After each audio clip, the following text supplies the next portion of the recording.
But another interesting part of this is, for me as a journalist covering this topic, it's clear that the government, not just the Labour administration, but the previous Conservative one, has enacted a cover-up.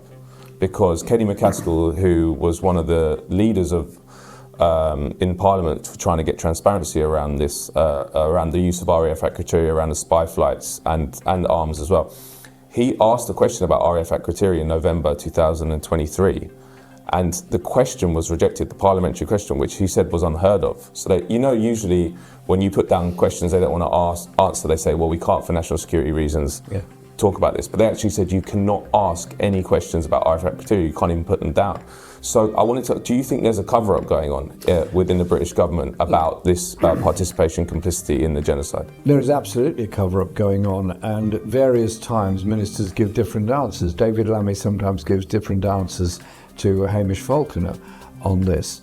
I have made it my business to raise the issue of the components of the F-35 jets, 15% of which, the total volume of which, are made in the UK.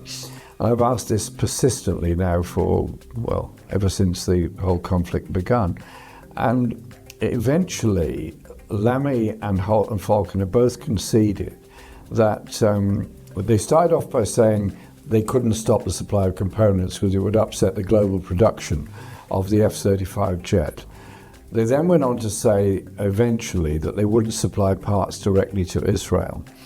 And so under pressure, they eventually agreed with me that by putting components into the global supply chain, Israel could buy them from the global supply chain just like anybody else. They also rather bizarrely claimed that it was impossible to prevent a particular component made in this country, say the ones made in Sheffield or elsewhere, impossible to prevent them going to Israel because they could no longer be identified. This is utter nonsense of the first order. These arms supply companies are very efficient and also very well aware of all of their components, and so everything is traceable.